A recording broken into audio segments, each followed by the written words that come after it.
गुरुं भजामि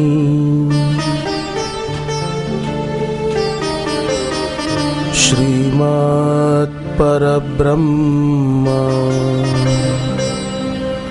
गुरुं वदामि।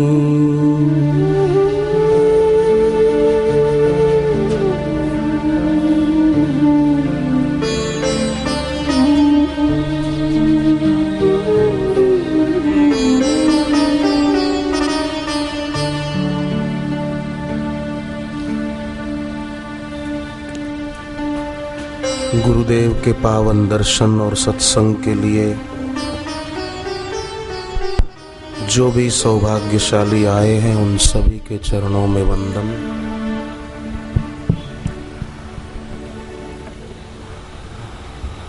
आदि जगत गुरु शंकराचार्य जी की शरीर की अवस्था जब 8 साल की थी तब उनके मन में गुरु से दीक्षा लेने का विचार आया।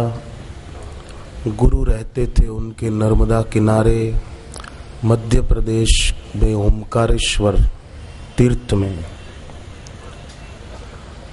2 महीने तक पैदल यात्रा करते हुए अपने गुरुदेव के दर्शन करने को पहुंचे। गुरु के दर्शन से और गुरु के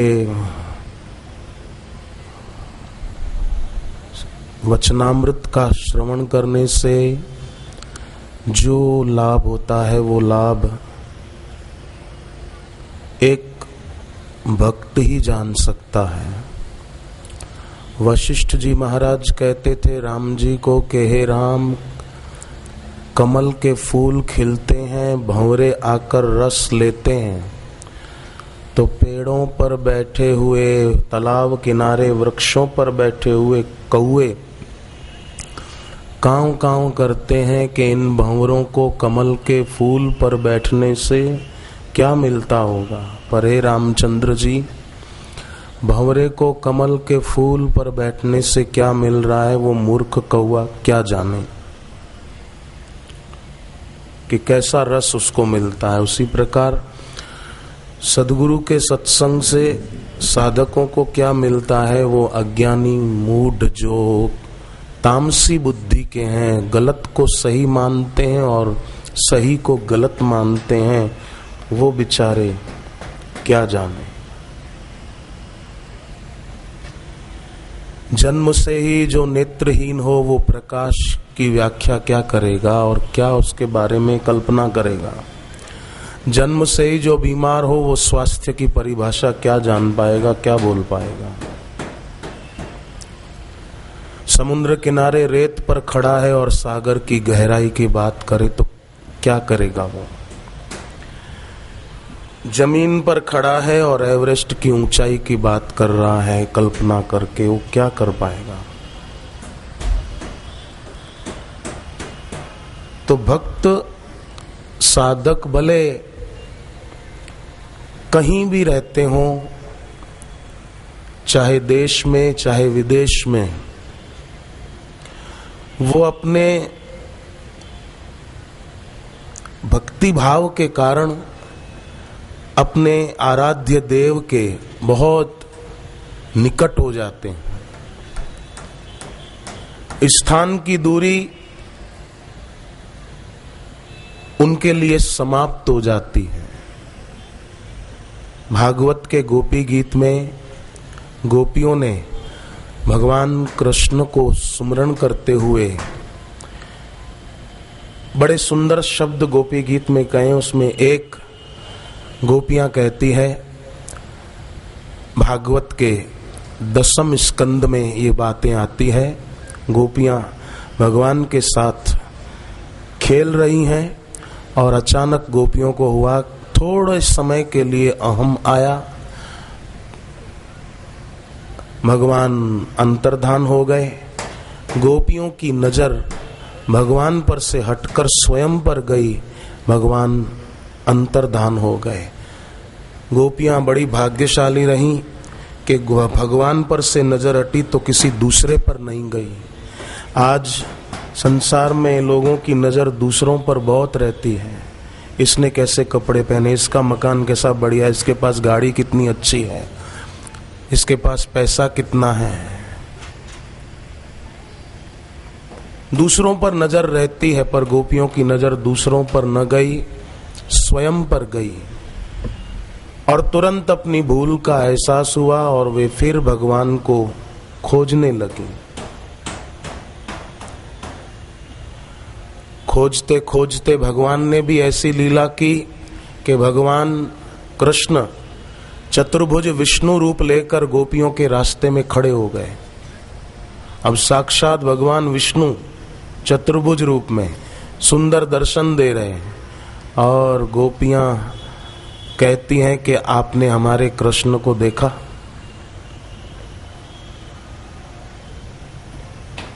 अगर देखा हो, कुछ पता हो तो बताओ। विष्णु भगवान का रूप भी गोपियों को आकर्षित न कर सका। आजकल तो किसी का भी रूप लोगों को आकर्षित बहुत जल्दी कर देता है। अकबर ने बीरबल को कहा कि मैंने एक ऐसी बिल्ली पाली हुई है कि जो कथक नृत्य करना जानती है, मैंने उसको सिखाया है। भरतनाट्यम का कथक डांस मैंने बिल्ली को सिखाया है। बीरबल ने कहा ये हो ही नहीं सकता। बोले हाँ मैंने सिखाया है, तुझे क्या पता, आज मैं तुझे दिखा भी सकता हूं। बीरबल ने कहा दिखाओ। गए अकबर के जहां व्यवस्था की थी उसने, बजाने वाले भी आए थे, संगीत के जानकार लोग लाइन से बैठे थे। बीरबल देख रहे हैं कि अब क्या होता है, अभी पता चल जाएगा। बिल्ली को सजा धजा के लाया गया, गले में माला, पैरों में घुंघरू और भी जो उसका श्रृंगार कर सकते थे किया। और बजाने वालों ने बजाना शुरू किया।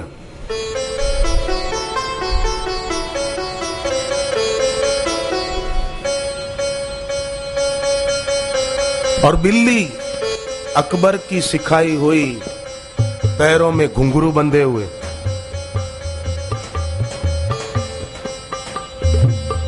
नाचने लग गई।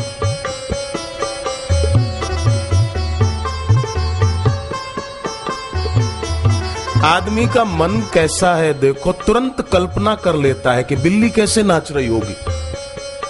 हुआ ना मन में, बिल्ली कैसे नाच रही होगी। ये मन की शक्ति है। कोई भी बात कही जाए तो तुरंत आदमी का मन वो दृश्य बना लेता है। अब बिल्ली नाच रही है, ये दृश्य आदमी का मन बनाए, उससे तो अच्छा है कि सद्गुरु विराजमान है और हम उनके चरणों में बैठे हैं। ऐसा दृश्य बार बार बनता रहे तो वैसी विधेयक अनुभूतियां बार बार होती रहेगी। और बार बार आप कहीं भी हो, हम कहीं भी हो, गुरु की उपस्थिति का एक एहसास होता रहे। बिल्ली नाच रही। बीरबल ने क्या किया, सारस्वत मंत्र लिया था, जप करता था। एक आदमी को कह रखा था, चूहे का पिंजरा कपड़े से ढककर वो लाया था।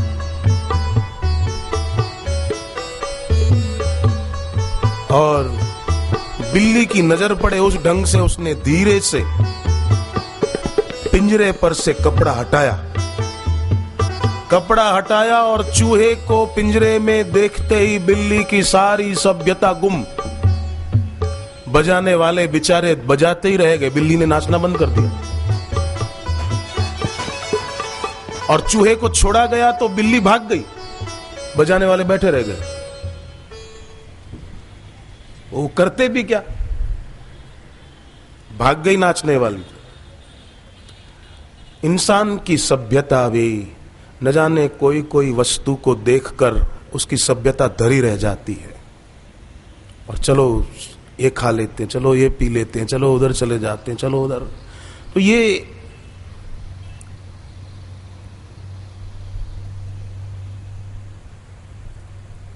मनमुखता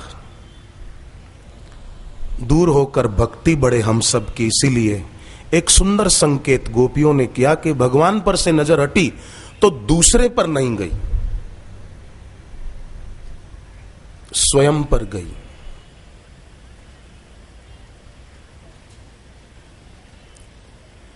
स्वयं पर नजर गई यानी संकेत है कि आत्मनिरीक्षण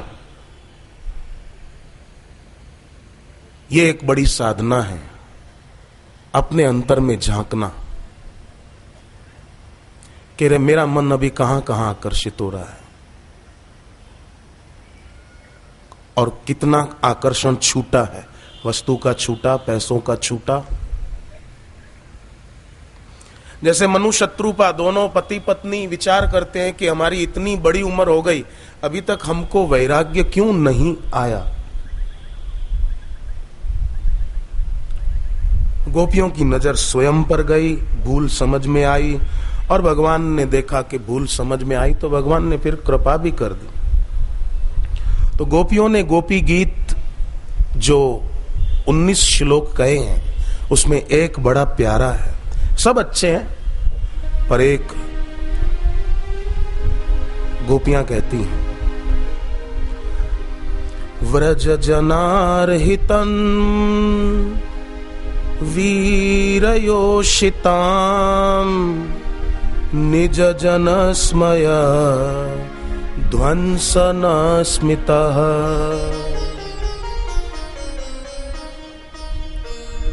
हे भगवान, आप व्रजजनों की मुसीबत को दूर करने वाले। अब व्रजजन कौन है? केवल ब्रज में रहते हो वही, वृंदावन और वृंदावन के आसपास रहते हो वही ब्रजजन है? नहीं, जिनमें गोप गोपियों जैसा प्रेम है, भक्ति है, श्रद्धा है, वो दिल्ली में रहते हो तो भी ब्रजजन ही है, वो मुंबई में रहते हो तो भी ब्रजजन है, विदेश में रहते हो तो भी ब्रजजन है। और ऐसे ब्रजजनों की विपत्ति को भगवान दूर करते। गोपियां कहती है, ब्रज जनार्तिहन वीरयोषिताम, और मुसीबत को दूर करने में गोपियां कहती है भगवान बड़े वीर हैं, बहुत समर्थ हैं।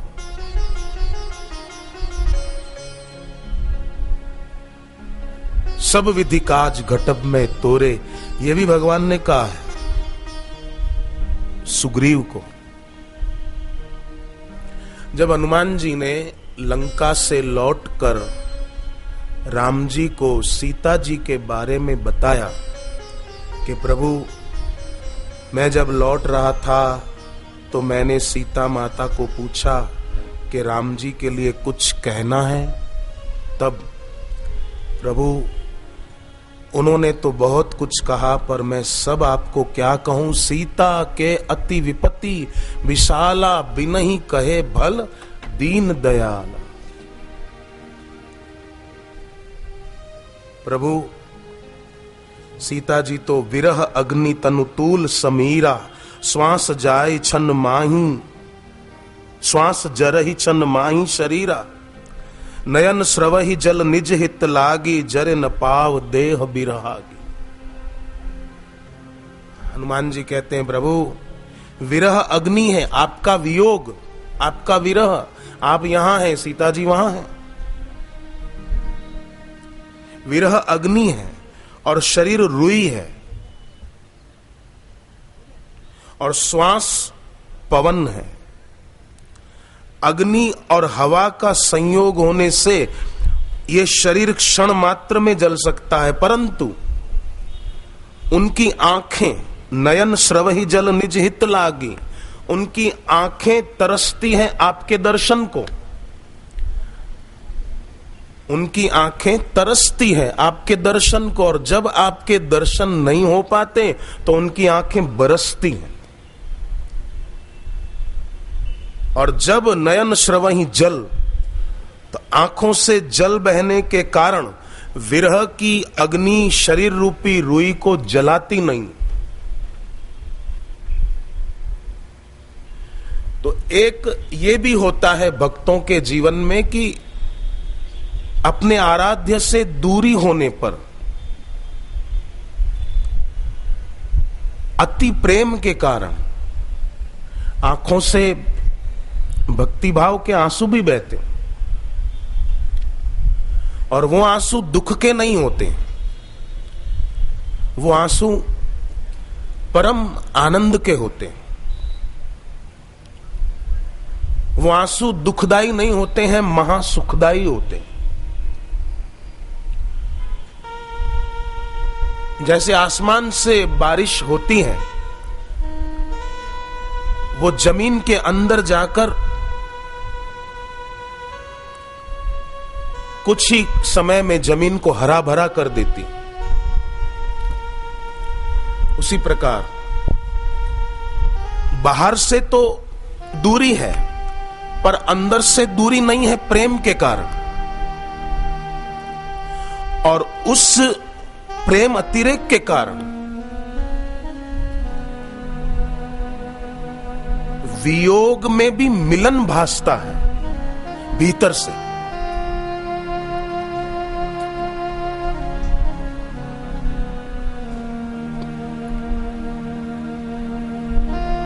और फिर जो भक्त को रस आता है, जो परमात्मा शांति का अनुभव होता है, उसके आगे दुनिया के सारे सुख फीके हैं।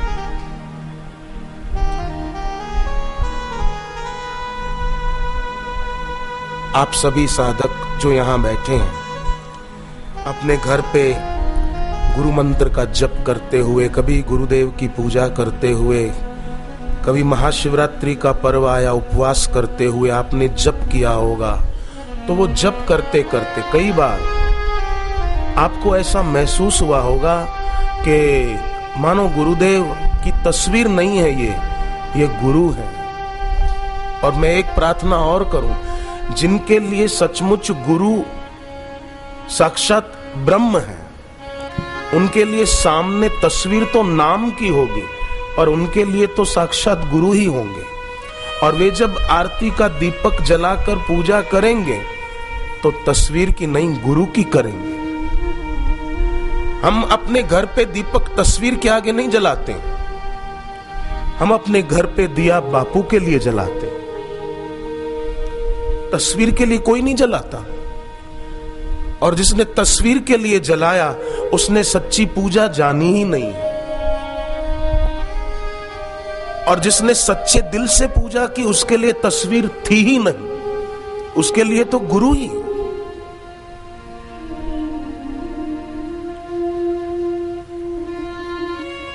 मूर्ति पूजा, ये दो शब्द है, ये दो शब्द एक आदमी का अनुभव नहीं हो सकते। मूर्ति शब्द अलग है, पूजा शब्द अलग है। मूर्ति उसके लिए है जिसने कभी पूजा की ही नहीं, और पूजा उसके लिए है जिसने कभी मूर्ति देखी नहीं। जिसने मूर्ति नहीं देखी, जिसने अपने आराध्य को देखा। तस्वीर उसने देखी जिसने कभी गुरु की पूजा नहीं की, और जिसने पूजा की उसने कभी तस्वीर नहीं देखी, उसने अपने गुरु को देखा।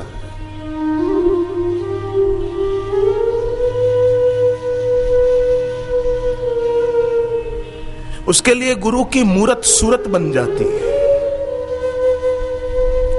और फिर बाहर से दूरी होते हुए भी एक आंतरिक नैकट्य, आंतरिक निकटता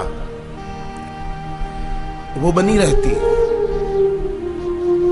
और यही तो संपत्ति है। हनुमान जी क्या कहते हैं कि प्रभु नयन श्रवहि जल, उनकी आंखों से जल बहता है। सीता जी का कितना प्रेम होगा राम जी के लिए। जरूर सीता जी को दूरी में भी निकटता का एहसास होता होगा कि मेरे राम जी मेरे साथ हैं। तभी तो सोने की लंका का राजा रावण जो मायावी शक्तियां रखता था, वो सीता जी से अपनी मनमानी नहीं करवा पाया। तलवार लेकर आता था, पर सीता जी हाथ में तिनका रखती थी तो वो लौट जाता था। हनुमान जी कहते हैं, नयन श्रवहि जल निज हित लागे। आंखें अपना हित सोचती हैं, माने आंखें चाहती हैं कि राम जी के दर्शन हो, और उस कारण आंखें बरसती हैं कि शरीर जल गया तो राम जी का दर्शन कैसे होगा। आंखें इतना जल बहाती है कि विरह की अग्नि शरीर को जला नहीं पाती।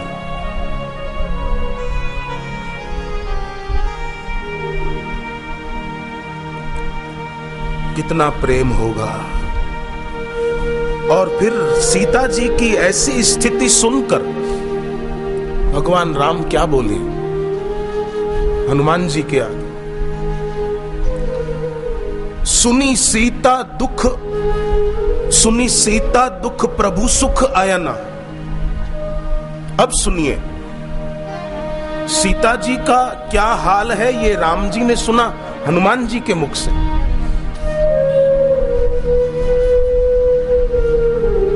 तो भगवान की क्या स्थिति हुई। सुनी सीता दुख प्रभु सुख आयना। सीता जी का दुख सुनकर सुखों के भंडार राम जी, प्रभु सुख आयना, भरी आए जल राजीव नयना। राम जी की आंखों में आंसू आ गए प्रेम के। जिनकी आंखें रूखे रेगिस्तान की तरफ, उनको ये भक्ति की महिमा पता नहीं चलती। वो खुद को बड़ा ऊंचा मानकर ऊंची अनुभूति से बहुत वंचित रह जाते हैं। तुलसीदास जी ने इसलिए कहा, दलन मोह तम सोस प्रकाशु बड़े भाग उर आवहि जासु। जिसके बड़े भाग होते उसको ये भक्ति प्राप्त होती, सबको नहीं हो सकती। देखो सारे विश्व को प्रभु नाच नचाते हैं और उस भगवान को प्रेम नाच नचाता है। वो भगवान प्रेम के वश हो जाते हैं। इसलिए भगवान सबको अपनी ये प्रेम लक्षणा भक्ति देते नहीं।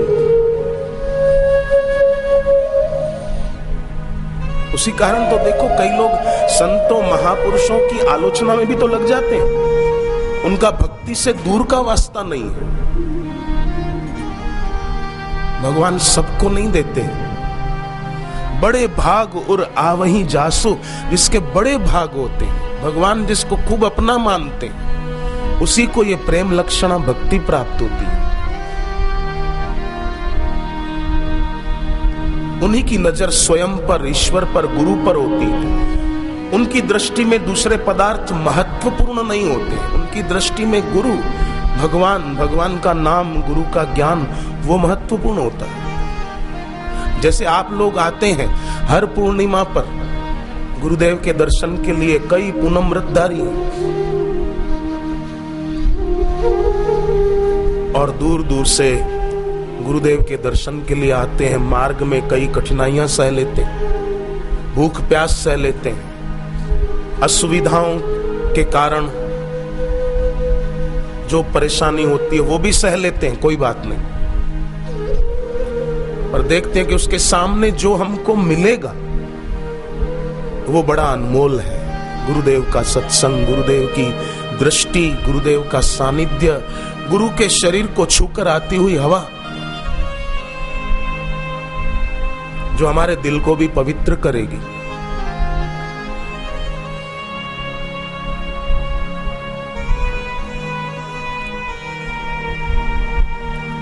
उस पर नजर होने के कारण हर असुविधा, हर कष्ट तितिक्षा मानकर साधक सह लेते।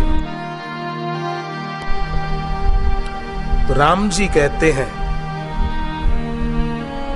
वचन काय मन मम गति जाही, वचन से, कर्म से और मन से जिसको मेरी ही गति है, माने मेरा ही आश्रय है, जिसकी नजर कहीं और नहीं है,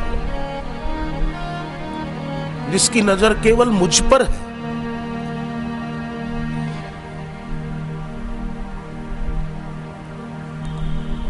और एक बात और कहूं कि भक्त अगर नजर चूक भी जाता है ना, तो भी भगवान उस पर कोप नहीं करते हैं। जैसे वाली ने जो गलती की वो गलती सुग्रीव ने भी की,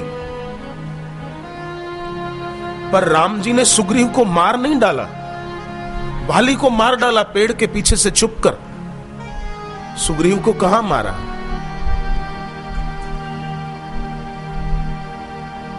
वाली को भगवान ने जो तीर मारा था वो तीर फिर से राम जी के पास आ गया। लक्ष्मण जी ने पूछा ये किस लिए? बोले अगर इसका भाई सुग्रीव गलती करेगा तो उसको भी मैं इसी तीर से सजा दूंगा। कहा तो सही, पर क्या राम जी ने जो तीर वाली को मारा वो सुग्रीव को मारा? नहीं मारा। गलती की थी, राम काज भूल गया था, भोगों में डूब गया था।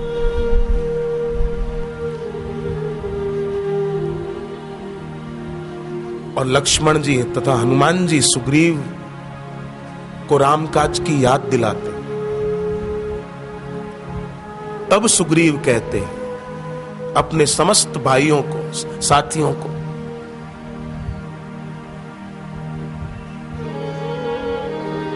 देह धरे कर यह फल भाई, भजिए राम सब काम बिहाई, सोही गुणज्ञ सोही बड़ भागी, जो रघुवीर चरण अनुरागी, सोही पावन सोही सुभग शरीरा, जो तनु पाई बजिए रघुवीर।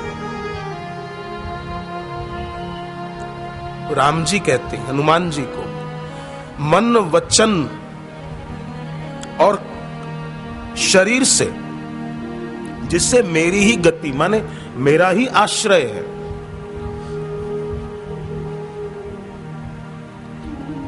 ऐसा जो भक्त है, स्वप्ने बूझिए विपत्ति की ताही, उसको स्वप्ने में भी कोई विपत्ति नहीं आ सकती। ये भगवान राम कह रहे हैं, राम जी। बोलने वाले भगवान राम हैं और सुनने वाले हनुमान जी। बड़ी ऊंची परंपरा से ये ज्ञान आया, ये सीख आई है, ये आश्वासन आया। इसमें एक समझ भी है और आश्वासन भी। समझ ये है कि वचन काय मन मम गति जाही, मन वचन और कर्म से हमारी गति और न हो, हम लोग और के आश्रय में न जाएं, और जगह से सुख पाने की इच्छा न करें। ये सीख है और आश्वासन है भगवान राम का कि स्वप्ने बूझिए विपत्ति की ताही। क्या उसको सपने में भी कोई विपत्ति आ सकती है?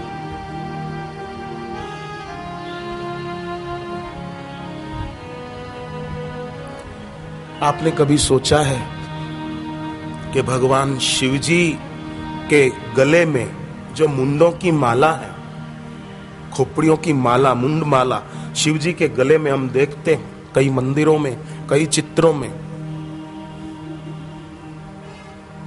ये क्या संकेत है? अलग अलग पुराणों में इस संदर्भ में अलग अलग कथाएं हैं, पर जो मेरी समझ में मुझे ठीक लगा, मुझे अच्छा लगा,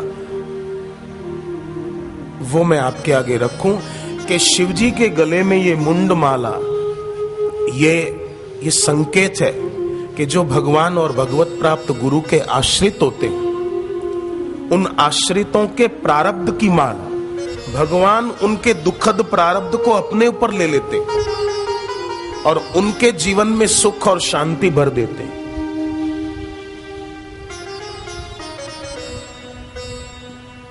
राम जी सीख देते हैं, वचन काय मन मम गति जाही, स्वप्ने बूझे विपत्ति की ताही।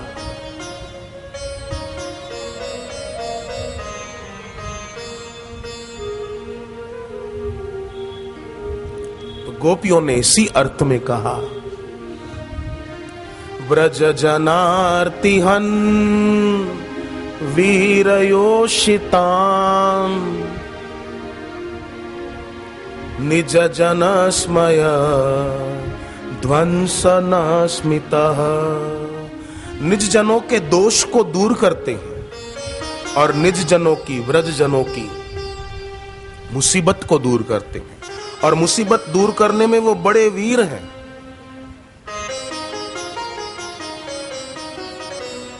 दया करने में बड़े वीर हैं। जैसे भागवत का गजेंद्र मोक्ष जो है, उसमें जब हाथी मगरमच्छ हाथी को खींच रहा था पानी में, और उस समय जब गजराज ग्राहवश कीनो,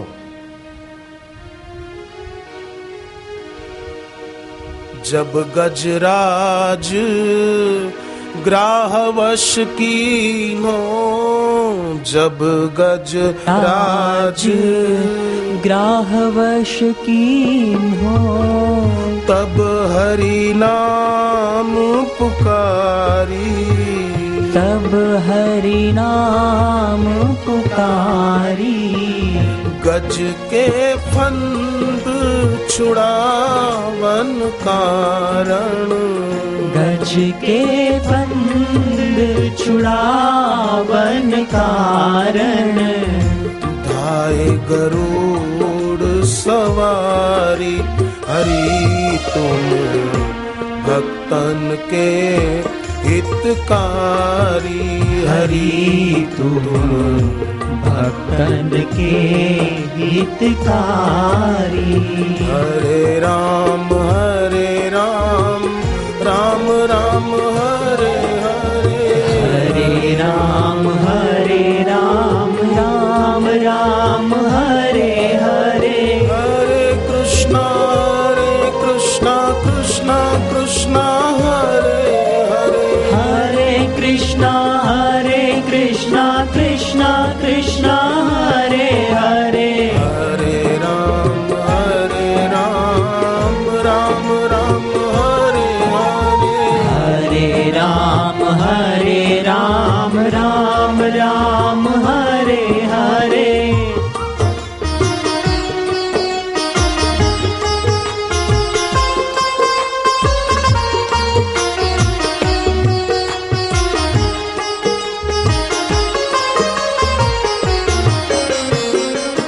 द्रौपदी ने जब सुमिरन कीनो, द्रौपदी ने जब सुमिरन कीनो, बढ़ गए चीर हजारी, बढ़ गए चीर हजारी।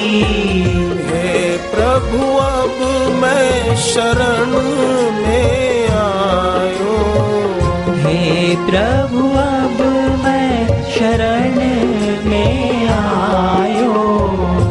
राखिए लाज हमारी, हरि तुम भक्तन के हितकारी, हरि तुम भक्तन के हितकारी। तो भगवान भक्तों के पक्षधर हैं। भगवान ने ये बात भगवत गीता में भी कही, समोहम सर्वभूतेषु, मैं सब में सम हूं, न मैं द्वेष्यो अस्ति प्रिय है, कोई मेरा द्वेष का पात्र नहीं और कोई मेरा प्यारा भी नहीं, मतलब मेरा किसी में राग नहीं, प्यारा नहीं मतलब राग नहीं मेरा किसी में, मेरा किसी से द्वेष भी नहीं।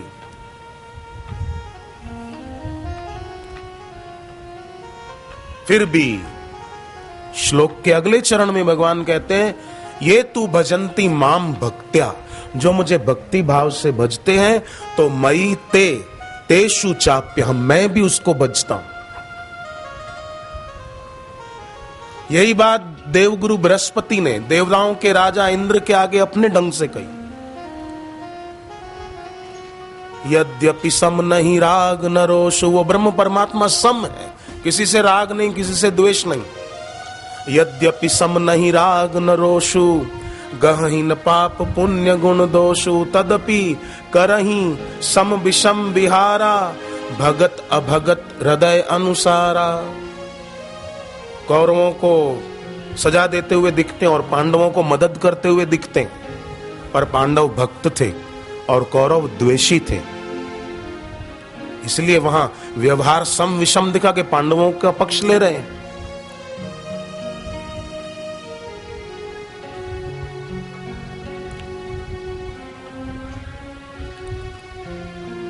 भगत अभगत हृदय अनुसारा। इसलिए गोपियों ने यह शब्द कहा गोपी गीत में, व्रज जनार्ति हन। जो ब्रज जन होते हैं माने जो भक्त होते हैं,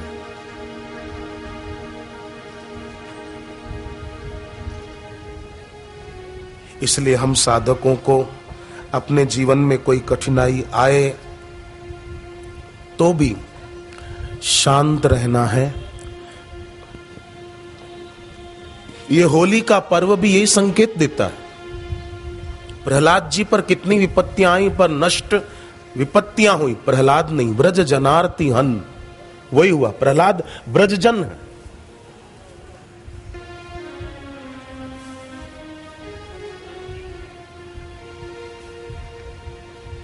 होलिका जिसको वरदान था अग्नि नहीं जला सकती, वो जल गई और प्रहलाद जी नहीं जले।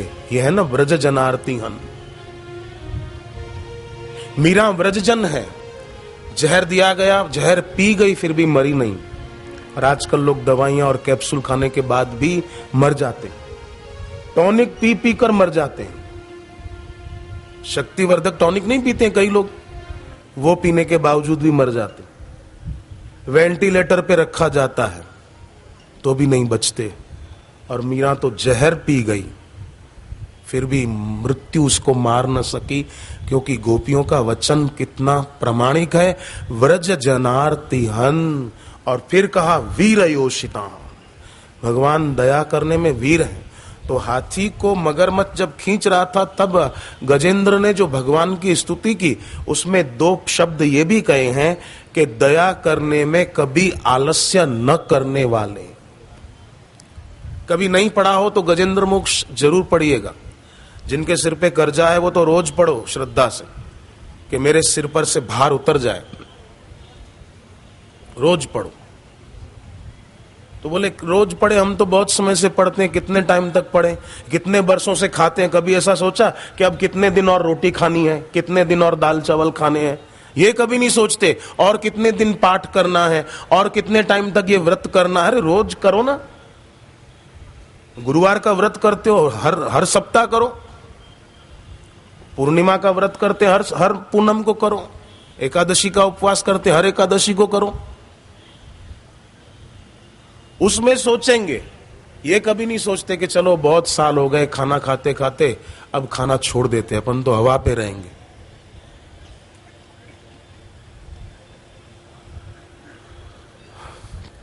तो एक कितना सुंदर वचन गोपियों का, भक्त जनों की विपत्ति को भगवान दूर करने में वीर हैं, वीर।